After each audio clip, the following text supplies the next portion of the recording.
दोस्तों, थालियां और तालियां बजाने के बाद अब नया आया है बेंच बजाने का ये सिलसिला। प्रधानमंत्री मोदी आए, उनके कैबिनेट के सहयोगी उनके लिए तालियां बजा रहे थे और मोदी जी मंद मंद मुस्कुरा रहे थे, हाथ जोड़कर उनका अभिनंदन स्वीकार कर रहे थे। फिर उनके स्वागत में बेंच भी पीटी गई। मामला बड़ा खास था। बीजेपी के हिसाब से मोदी जी ने जवाहरलाल नेहरू का रिकॉर्ड तोड़ दिया है। दोस्तों, वो नेहरू जिसके नाम के बिना बीजेपी और बीजेपी के प्रवक्ताओं और खुद मोदी जी का शायद कोई एक दिन नहीं बीतता था। आखिर क्यों नेहरू जी के साथ कंपैरिजन में बीजेपी एक बहुत भारी गलती कर गई? और दोस्तों, पीएम के लिए जो ताली और बेंच बजवाई जा रही है, इसमें भी गणित का कितना बड़ा झोल है, सब कुछ मैं आपको तफसील से बताऊंगी। दोस्तों, इस वक्त बीजेपी जश्न मना रही है। जश्न इस बात का कि मोदी जी जो हैं उन्होंने अपने 12 साल पूरे कर लिए और ऐसा करके प्रधानमंत्री लॉन्गेस्ट पीएम बन गए हैं जो कुर्सी पर है। मतलब इतने लंबे टाइम तक लगातार कोई प्रधानमंत्री कुर्सी पर नहीं रहा है। लेकिन इसमें एक झोल हो गया दोस्तों। झोल ये है कि बीजेपी की मैथ्स में गलती हो गई और ऐसी गलती हो गई जिसमें बीजेपी खुद बहुत बुरी तरह से फंस सकती है। कैसे, सब कुछ मैं आपको तफसील से बताती हूँ। लेकिन इस वीडियो में जरा एक तस्वीर देखिएगा। जब मोदी जी आते हैं और उनके लिए तालियां बजवाई जाती हैं तो जरा लेफ्ट में देखिएगा, शिक्षा मंत्री धर्मेंद्र प्रधान भी उनके लिए तालियां बजा रहे हैं। मैं हैरान हूं दोस्तों और परेशान भी हूं। प्रधानमंत्री, शिक्षा मंत्री धर्मेंद्र प्रधान से तालियां बजवा रहे हैं और यहाँ देश का युवा सड़क पर उतरकर उनके लिए इस्तीफे की मांग कर रहा है। मतलब प्रधानमंत्री को अपने लाडले मंत्री को न केवल प्रोटेक्ट करना है बल्कि उनके लिए अभिवादन भी अगर वो देते हैं तो बड़े कितने काइंडली उनको स्वीकार करना है। कितनी अजीब बात है ना ये। मतलब धर्मेंद्र प्रधान को देखकर मोदी जी को कुछ महसूस नहीं होता होगा क्या? खैर छोड़िए दोस्तों, अब इस पर किसको क्या महसूस हो रहा है मैं क्या बोलूं। लेकिन यहाँ पर मैथ्स की कौन सी गलती हुई मैं आपको बताती हूँ। दोस्तों, हुआ क्या है, बीजेपी इस बात को खूब बता रही है, बाकायदा मीडिया में छप रहा है, इस पर प्रोग्राम्स बन गए कि जो मोदी जी हैं उन्होंने कीर्तिमान बना दिया सबसे ज्यादा दिन पीएम रहने का। और बीजेपी ने ये वीडियो शेयर किया इसके लिए। इसमें लिखा है 10 जून 2026 तक मोदी पीएम रहे हैं और ये सबसे लंबा रिकॉर्ड है। कैसे? देखिए, बीजेपी के हिसाब से 4399 प्लस डेज, मतलब 4399 दिन मोदी जी पीएम रहे, जबकि नेहरू जो हैं 4398 डेज रहे। मतलब नेहरू जी से आगे निकल गए मोदी जी। लेकिन इसमें एक झोल है। इसमें झोल ये है दोस्तों कि बीजेपी नेहरू के 1952 से दिन गिन रही है। हुआ क्या था दोस्तों, आप सब जानते हैं। भारत को आजादी किन हालातों में मिली? पार्टीशन हुआ। नेहरू पहली बार जब पीएम बने थे 1947 में बने थे, ठीक है। उसके बाद पहली बार चुनाव हुए देश में, उसके बाद दोबारा उनको पीएम चुना गया। तो बीजेपी जो गिन रही है ना वो 1952 से गिन रही है। 1952 जब पहली बार चुनकर पीएम बने और पूर्ण बहुमत के साथ, प्रचंड बहुमत के साथ बने नेहरू पीएम। मतलब बीजेपी नेहरू के पीएम के कार्यकाल को 1952 से गिन रही है, 1947 से नहीं गिन रही है। लेकिन इसमें पेच ये है कि अगर बीजेपी ऐसा करती है तो खुद बीजेपी बहुत बुरी तरह से घिरती है। कैसे? दोस्तों, 1947 में जब नेहरू पीएम बने थे पहली बार, देश के पहले प्रधानमंत्री, चुनाव से नहीं बने थे, सच्चाई ये है।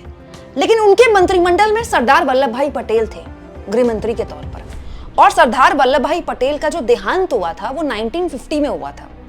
तो क्या प्रधानमंत्री के तौर पर अगर नेहरू का कार्यकाल 1952 से बीजेपी गिनती है तो क्या बीजेपी ये कहना चाहती है कि सरदार वल्लभ भाई पटेल, जिनको बीजेपी अपना आदर्श मानती है, जिनको मोदी जी अपना आदर्श मानते हैं, केवल 2 ही साल देश के गृह मंत्री रहे? 1952 में उनका देहांत हो गया था।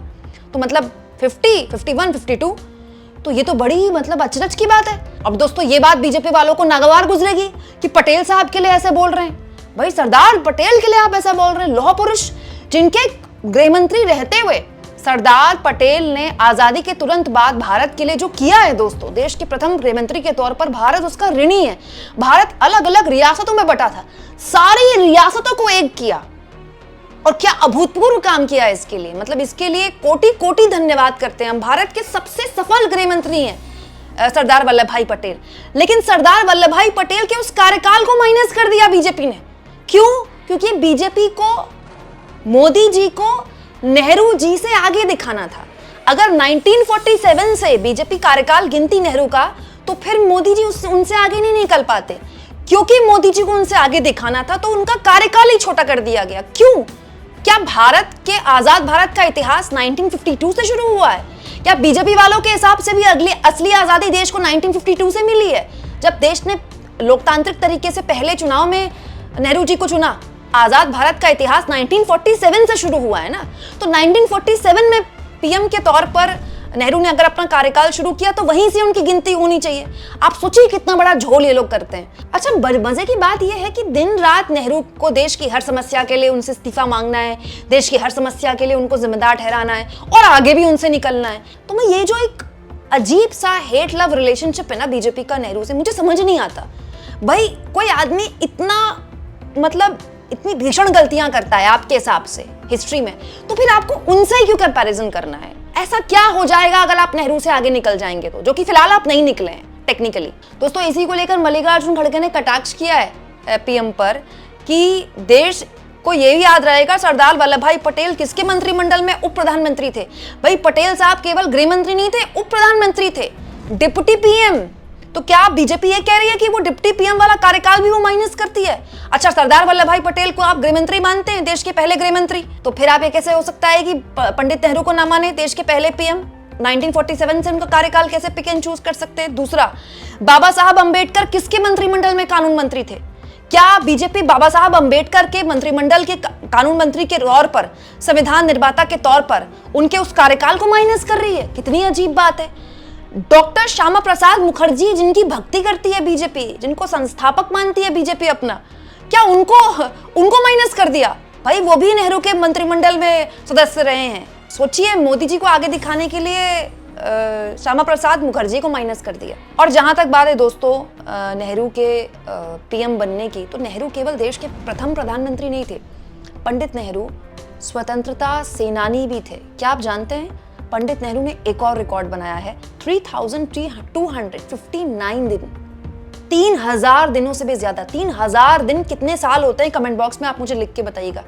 3000 दिनों से ज्यादा पंडित नेहरू जेल में रहे इस देश की आजादी के लिए। ये भी एक रिकॉर्ड है, इस रिकॉर्ड को भी ध्यान में रखना चाहिए। अब दोस्तों, कांग्रेस वाले चटकारे ले रहे हैं कि ये वाला रिकॉर्ड कब तोड़ेंगे मोदी जी। और जहां तक बात है दोस्तों रिकॉर्ड तोड़ने की, तो मैं तो ये चाहती हूँ कि प्रधानमंत्री इतिहास में क्यों जाकर अपना कंपैरिजन करवाना चाहते हैं? मतलब बीजेपी क्यों चाहती है कि किसी ऐतिहासिक व्यक्ति से उनका कंपैरिजन हो? आज के वक्त में क्यों नहीं कंपैरिजन होता है?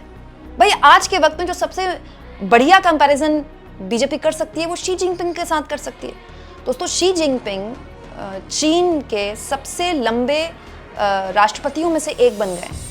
शी जिनपिंग के रहते चीन ने कितनी प्रगति की है, एक केस स्टडी बन गया है चीन। पिछले 20 सालों में चीन ने जो कुछ भी हासिल किया है, दोस्तों क्या प्रधानमंत्री मोदी वो केस स्टडी दे पाए?